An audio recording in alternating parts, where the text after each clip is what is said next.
Hi, my name is Paul Allen. I'm a managing partner at Redeployment Wealth Strategies, and the purpose of this video is to give you some insight into the financial planning process we use at Redeployment Wealth Strategies. So if you saw the client experience video, you'll know that I'm about to talk about these 4 steps in the overall client experience process. It's the steps where we build your financial plan. If you have not seen that video yet, you might want to stop here and go and see that one first. It would probably provide you some better context, but it's not required. You can just continue watching from here and then go back and watch that one later. But the first thing we take care of is your SPEAR issue, and that is just our slang term for your top priority. A lot of clients have an issue that is causing them a lot of anxiety, or it's time sensitive, or both. And so we're going to start working on that right away. And in fact, we may have started working on that at the initial consultation. We will frequently get the feel from the initial consultation that we're going to continue working with a client, and we'll start working on their SPEAR issue with them at that time. Now, it's also important to know you don't have to have a SPEAR issue. Some people just want to embark on the financial planning process with us, and that's perfectly fine.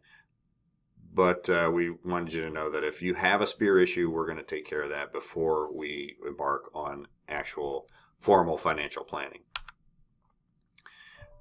All right, building the financial plan is analogous to planning anything, and I like to use the analogy of planning a trip.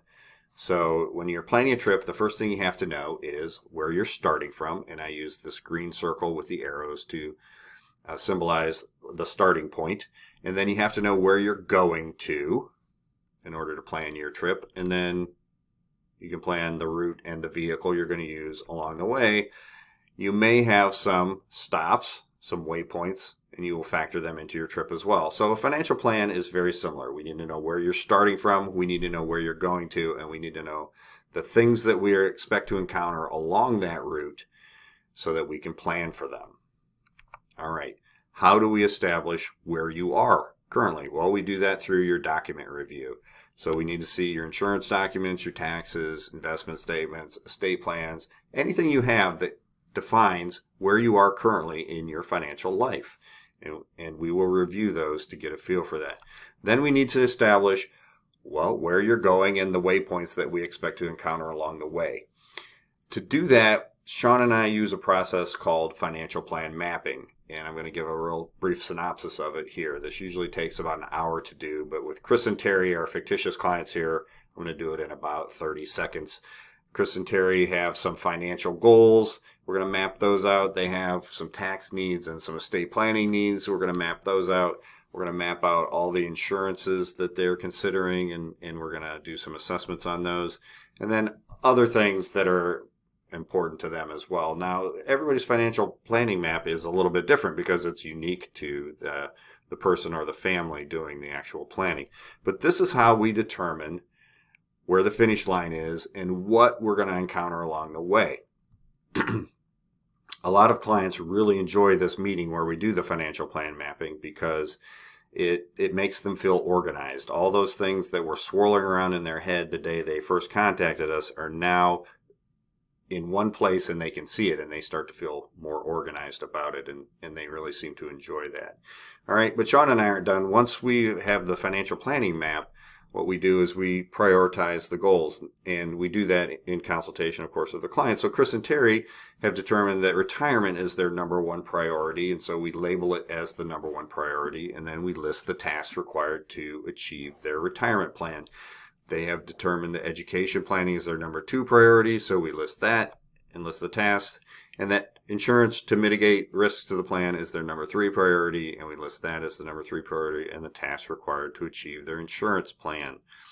All right, once we've done all that, we re-engage with the client, right? Step 1 is making the map. Step 2 is the prioritized checklists, and then step 3 is to re-engage with the client, because Chris and Terry may have gone home after they did the map and said, you know what, that thing we listed as our 3rd priority, that's probably really our 5th priority. We need to work on these other things first. And so we want to re-engage with them during this 3rd step to make sure that we have the priorities in order, that we're all still comfortable with the way the plan is going.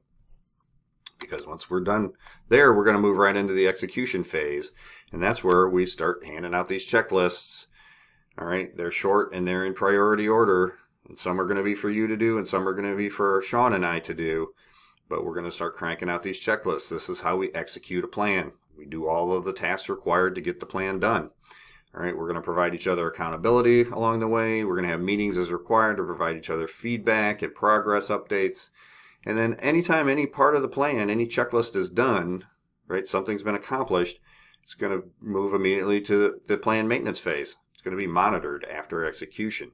All right, and that's really what it is. That is our planning process.